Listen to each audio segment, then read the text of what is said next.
Hi everyone, I'm Hong. Welcome back to the channel. This is my 2024 Harley Davidson FXFBS Milwaukee 8 114 Fat Bob. And it is a stunning, beautiful motorcycle, at least in my personal opinion.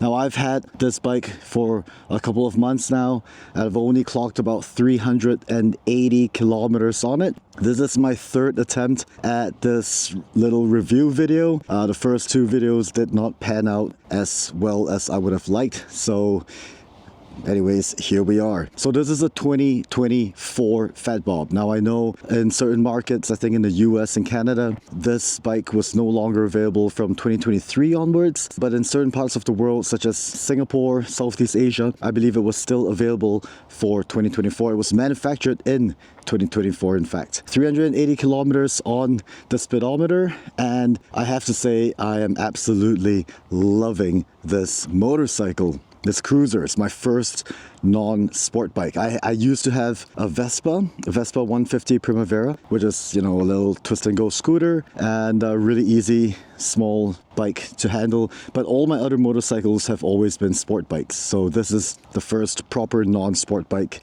that I own. I have done some minor modifications, minor upgrades to it, nothing too fancy. For those of you who know Harley Davidsons, you guys would probably be able to tell already. So let me just go through them real quick. Phone mount, quad lock with the vibration damper. I used quad lock for all my cell phone mounts on my bicycles, motorcycles. Even when I go jogging, I have an armband from quad lock. I have two, in fact. And I trust these guys with my life, or rather I trust all my phones with quad lock. I think they make fantastic products and very durable, very robust, really awesome stuff. I have replaced the turn signals with super bright LEDs, and let's see if we can turn it on and flash them a little bit. And I really like them because there you go. I'm not sure if the camera is picking up just how bright these turn signal LEDs are. It is, I guess, an important part of being safe. The rear tail lamps are already LED stock, so no need to change them, no need to upgrade them. This is from Zeal Design. Zeal Designs from Canada. Obviously, having grown up in Canada, I would say if there are any options from Canada, I will always choose them. I also got the Zeal Designs side bracket mount for the rear plate. I love these tail lights because, as you can see, they're really flush. They sit right under the rear fender, and it's very easy install. You just got to do nice wiring. Thank you to my good buddy Dave over at D Motorworks for helping me out with getting that wiring done really nicely, tucked away beautifully under the fender. But these lights are really bright, and of course when you pull onto the brake lever or on the foot brake, then they will brighten up. So that's that. I do have this swing arm bag from Viking Bags. I really like this. Mounted to the swing arm, obviously, as per the name. And this is the version with the lock, so you could kind of keep things secure. Very nice, high-grade leather, weather resistant, had no issues in rain and puddles and mud and all that good stuff. And but again, it's only been about 300 odd kilometers for the bag, for the swing arm bag. So, but it's holding up really well. And I like having a little bag where I could store stuff because I don't like riding with a backpack. And I think it's 4 liters. I don't really remember. And a decent enough storage for stuff like your cell phone, your wallet, a pair of gloves, and all that stuff. Original Harley Davidson Holdfast docking mounts, docking points for the Holdfast sissy bar. This is the short one. The lower one, they do have the taller one. I think this goes pretty well with the profile of the bike, at least for now, 2 up. And original Harley Davidson mustache crash guard bars, I think that's what they're called. Some of my friends are like, oh come on, you can't put crash bars on a Harley, they're like training wheels. I don't really care what people think or say. I think if you're a rider, the most important thing is for you to be safe and for you to enjoy yourself. So I don't care too much about what people say. Let me know in the comments if you guys have anything to say, and I'll love to read them. I did pick this wind deflector up from AliExpress. Cheap piece of plastic. supposed to kind of redirect the heat away from your inner thighs. I don't know if they really work. I installed them very early on, but it was cheap and I think it works well enough. So yeah, that I think is pretty much it for the stuff I've done to the bike. Oh yes, and one of the most important thing, again, personal opinion, this is the Kraus-Moto EZ Shift, this black piece right here. It has been a game-changing, life-changing component that I fully recommend for anyone riding a Harley. I think they have it for other manufacturers as well. I don't remember, but definitely for the M8 Harleys, you know, getting from gear 1 or gear 2 into neutral could occasionally be quite challenging, and this has made it a whole lot easier. Like, I'm not even kidding how fantastic this small little piece is. Super easy install, not complicated at all. And I'll have links to all the stuff I'm talking about in the video description below. I'm not sponsored, not affiliated to any of these brands in any way whatsoever. They're just stuff that I have on my bike and stuff that I do like and enjoy having on my bike. I did do the mirror swap. As you can see, the mirrors are now below the handlebar. They used to stick upwards like this. So left, right, left, swap them over, go under the handlebar. I think it gives the handlebar a much cleaner and nicer profile. Visibility is not an issue. You can still see the back, you can still see the rear really clearly, and so no safety issues, no safety concerns there. All right, I think that pretty much does it. 380 kilometers on the clock, and so far I am really loving this motorcycle. Okay, I think we've done enough walking and talking.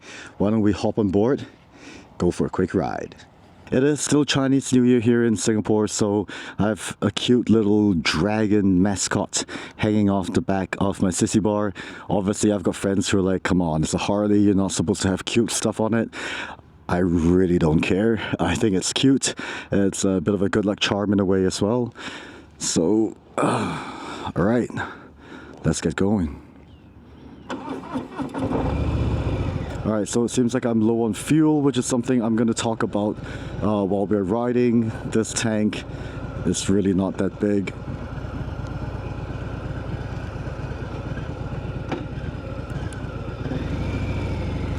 For those of you who are wondering what this massive contraption is, as you can see, there's money inside. You basically load up money into a card, put it in, and it's called the OUB unit here in Singapore, and it's used for payments. So like when you use certain segments of the expressway, certain segments of the freeway, you need to pay a toll. This allows you to do it seamlessly, like you don't have to stop your vehicle and tap your card or pay in cash or whatever. It does it for you. You just got to put money in that card, cash card. It's a good system. It has its merits, in my opinion. It's integrated to almost every single parking lot in Singapore. So everywhere you go to park your car or your bike, most of the places, 99% I think, would accept these, and makes life a whole lot easier. But it is massive, and honestly, I think it's quite ugly. Given how advanced technology is, they could have made something a little bit less big. As you can see, 382 kilometers on the speedometer. So I'm still running in this engine, still getting used to the quirks, still getting used to the uniqueness and all the good stuff that makes a Harley a Harley. Some people don't find the Fat Bob to be a real Harley because it doesn't exactly look like your traditional Harleys. For me, I applaud the designers and engineers at Harley Davidson for having the balls to boldly redesign a motorcycle such as this one. And again, personal opinion, I love how it looks. A lot of people don't like that rectangular LED light. They prefer the traditional round lights. I think if you want to move with the times, you gotta do some revolutionary stuff. Sometimes it's a hit, sometimes it's a miss. But if you don't take risks, you'll never win anything. So I know that sounds like I'm advocating gambling. I'm not. I personally hate gambling. I think there are better ways to spend money, such as buying parts for your motorcycle. Gambling, definitely not a good way to make money, but a very good way to lose money though. All right, let's talk about the brakes. They are really good. Double disc brakes up front and one in the rear, and the braking power is pretty good. Like I said, I'm still running in the engine, so it's a new bike, so I haven't brought her to any high speeds. Speed limit in Singapore, 90 kilometers per hour on the expressways, on the freeways. So in terms of urban driving, commuting, getting from point A to point B, these brakes work really, really well. I don't think they're overkill, and I don't think they're insufficient. Obviously, if you do stage 1, stage 2, stage 3 mods, then you probably want to upgrade your brake rotors, brake pads, and maybe even the calipers as well. I will not be doing any of those hardcore tuning to this bike, and so these brakes, pretty good stuff. All right, so fuel gauge light is lit, and that's not exactly a good thing. I don't exactly remember how large this fuel tank is. I think it's 13 liters or 16. I don't remember. I'll put it up on the screen, but it's not that big. I mean, size matters, right? So this is a Milwaukee 8114 engine, so it's 1868 cc, so it drinks gas the same way I drink beer, which is, I guess, quite a lot. So yeah, fuel consumption, I don't know what the official numbers are, I don't care, not really good. Tank size on a slightly smaller side of things. Any long distance riding will have its challenges because you're going to need to stop pretty frequently for gas. But I have to say, this motorcycle is unbelievably comfortable. Like the first time I got on it and took it out for a spin, took it out for a ride, I was blown away. Like I said earlier, I ride sport bikes. I've been riding sport bikes for the past 9 years, and this is such a big difference in terms of comfort. Alright, since we're on the expressway, since we're on the freeway, let's talk about the performance. It's got very high torque. I think it's 155 Newton meters of torque with about 93 or 94 horsepower. And so moving off from the traffic lights, it goes. It has really good acceleration, more than sufficient for Singapore roads. The one thing I gotta say about this bike is that it is pretty wide. So if you're planning to do any lane splitting, you gotta be a lot more cautious. Again, compared to a sport bike or like a scooter like that, that's a lot narrower. Now, if there's one thing I'm not a big fan of, are the turn signals. It's a button on the left for your left turn, button on the right for your right turn. I mean, they work well. I'm just not a big fan of how the buttons are pretty short. Maybe that's because I got small hands, or maybe my thumb isn't long enough. The bike does have auto cancellation, so like now it's cycling right after we make the turn. I'm not sure what the lean angle is, but after you make a turn, it will cut off by itself. Now, that's pretty cool innovation. A lot of new bikes have them already. I'm just maybe a little old school, not a fan of those, because sometimes you just want to keep the lights on because you're doing a right and a right, but you know, I guess it is what it is, which leads me to my next comment, which is the position of the speedometer. I love how it's kind of analog, so a little old school, not a full digital screen like a lot of the new bikes.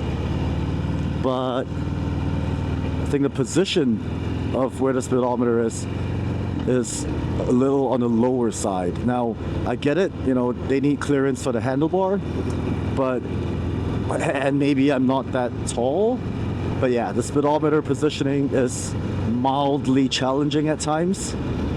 Like, you kind of have to look down at your RPM, at your speed. I'm arriving at my destination, and I guess that's pretty much all I have to talk about the bike at this stage. 393 kilometers on the clock. So I think I might end the video right here. Do consider subscribing to the channel if you're not already. I do have a whole bunch of content planned out. And follow me on Instagram and TikTok as well if you want. Thank you for joining me, and I will see you guys in the next video. Take care and peace out. Oh, by the way, this is an example of how this OUB system works. You saw me enter this estate, and pretty much hands-free. Same for cars, same for bikes. You just got to put money into that card. It's good for expressways as well. It doesn't create more traffic jams.